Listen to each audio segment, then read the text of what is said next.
အောင်မင်္ဂလာပါ Geomet ကပြန်လဲကြိုဆိုပါရစေကျွန်တော်ဒီတစ်ခေါက်သင်ခန်းစာမှာ QGIS မှာကျွန်တော် plugin လေးတွေကိုဘယ်လိုမျိုးเนาะ install လုပ်ရမလဲဆိုတာလေးလေ့လာမှာဖြစ်ပါတယ်အဲ့တော့ QGIS မှာသူက Argit တို့နဲ့မတူတာကဒီဟာလေးတွေကျွန်တော်တို့ပေါ့နော်ကိုသုံးမဲ့ပုံမူတည်ပြီးတော့လိုအပ်တဲ့ဒီမှာ plugin လေးတွေကျွန်တော်တို့ download ချယူပြီးတော့ပေးထားဖို့လိုတယ်ဒါမှသာကျွန်တော်တို့နောက်တချို့ဟာတွေဆက်ပြီးတော့လုပ်လို့ရမယ်အဲ့တော့ဒီမှာ plugin ကနေပြီးတော့ manage and install plugin ပေါ့နော်ဒါလေးတစ်ချက်နေလိုက်မယ်ကြည့်လိုက်ရင်ဒီဟာ all ကတော့ဒီမှာကျွန်တော်အကုန်တွေ့ရမှာပေါ့နော်ဒီမှာ install ကတော့လက်ရှိကျွန်တော်အခုထည့်ထားတဲ့ QGIS မှာနော်ဒီသုံးဖို့အတွက်ထည့်ထားတဲ့ plugin လေးတွေရှိမယ်နော် not install တော့ဒါ install မလုပ်ကြသေးတဲ့ဟာလေးပေါ့အဲ့တော့ပထမဆုံးအနေနဲ့နော်ကျွန်တော်ကဒီမှာဒီ plugin လေးတစ်ခုကိုပြီးရင် install လုပ်ပြမယ်အဲ့တော့ဒီ basement ထည့်တဲ့ဟာလေးပေါ့နော်ဒါလေးကကျွန်တော်ထည့်ပေးလိုက်ဖြစ်တဲ့ကျွန်တော် uninstall ပြန်လုပ်လိုက်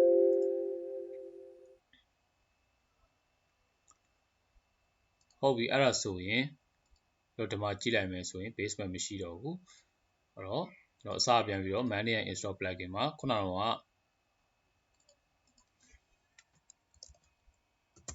ော့ဒီတိုင်းလေးကျွန်တော်ရိုက်ထည့်လိုက်မယ်ဆိုရင်ဒီမှာ quick map service ဆိုတာကျွန်တော်တွေ့ရမယ်ဒါလေးကို select တစ်ချက်ပေးမယ် select တစ်ချက်ပေးပြီးတော့ကျွန်တော်ဒီမှာဖတ်ကြည့်လို့ရတယ်ပေါ့နော် download ချရလို့ဒီမှာကျွန်တော်တို့ဘယ်နှဦးရှိလဲဆိုတာကြည့်လို့ရမယ်ဒါသူ့ရဲ့version ပေါ့နော်ပြီးရင်ဒီဘက်အောက်လေးမှာတော့ install plugin ဆိုတာလေးရှိတယ်ကျွန်တော်တို့ဒီမှာ basement ထည့်ချင်တဲ့အခါကျရင်ဒါလေးကိုကျွန်တော်တို့ကဒီ plugin လေးကို install လုပ်ထားဖို့လိုမယ်ဒါမှမရှိရင်သူနဲ့သက်ဆိုင်တဲ့ဒီမှာ basement ကျွန်တော်တို့ကထည့်လို့မရဘူးပေါ့နော် QGIS မှာပြီးရင် install plugin ဒါဆိုရင်ကျွန်တော်တို့က install လုပ်နေပြီဖြစ်ပါတယ်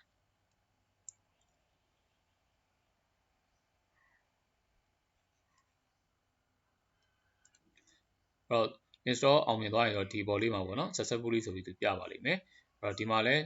ကျွန်တော်ဒီမှာဒါကိုပြန်ဖြတ်လိုက်မယ်အဲ့တော့ install လုပ်ထားတဲ့အထက်မှာအောက်မှာဒီမှာတွေ့ဝင်နေပြီတွေ့အောင်ဖြစ်ပါတယ်ဒီဘက်မှာလဲ reinstall လုပ်မလား uninstall plugin ဆိုပြီးတော့ပြနေမှာဖြစ်ပါတယ်အဲ့တော့ဒါလေးကို close ပြန်လုပ်လိုက်ပါဟုတ်ပြီအဲ့တော့ basement ထည့်ကြည့်အောင်အော်ဒါကတော့ basement ထည့်ဖို့အတွက် install လုပ်တဲ့ plugin ပေါ့နော်ဥပမာတခြားလုပ်ချင်တဲ့တစ်ခုကိုမူတည်ပြီးတော့ဥပမာကျွန်တော်တို့ image classification ဆိုရင်ဒါမျိုးเนาะ classification plugin လေးကို install လုပ်ထားဖို့လိုမယ်geology သမားတွေဆိုရင်ကျွန်တော်တို့မှာ SeoNet တွေပါတင်နေတဲ့အခါကျလည်းသူ့သက်ဆိုင်ရာ plugin တွေအများကြီးရှိပါတယ်เนาะ QGIS ကဟု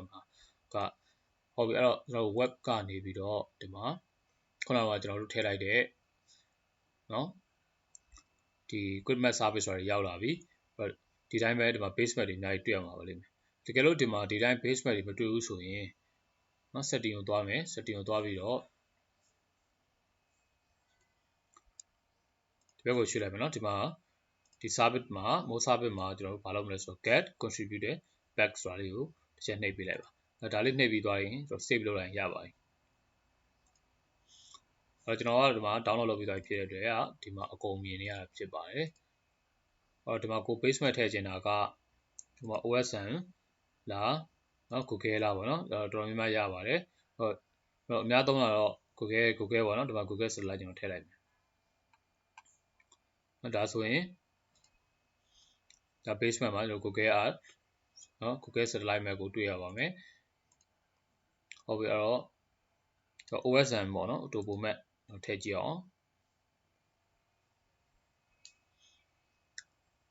ပေါ်က Google satellite ကိုခဏဖြောက်လိုက်မယ်ဒါဆိုရင် OSM Topo map ဒီလိုနည်းနဲ့ကျွန်တော်တို့ကเนาะမိမိတို့သုံးမဲ့ပေါ်မူတည်ပြီးတော့လိုအပ်တဲ့ plugin လေးတွေကိုဒီမှာရှာဖွေပြီးတော့ download ရယူပါမယ် install လုပ်ရမယ်เนาะပြီးရင်ဒီမှာလိုအပ်သလိုခေါ်ယူပြီးတော့ထည့်ပြီးတော့သုံးလို့ပါပဲဟုတ်ပြီအခုသင်ခန်းစာတွေကကျွန်တော် plugin လေးတွေကိုဘယ်လိုမျိုးเนาะ install လုပ်ရမလဲရှာဖွေ install လုပ်ရမလဲဆိုတာဒီအောက်မှာကျွန်တော်တို့ basement ထည့်ဖို့အတွက်လိုအပ်တဲ့เนาะဒီ quick map service ဆိုတဲ့ plugin လေးကိုနမူနာเนาะရှာဖွေပြီးတော့ install လုပ်ပြရမှာဖြစ်ပါခင်ဗျအားလုံးကျေးဇူးတင်ပါတယ်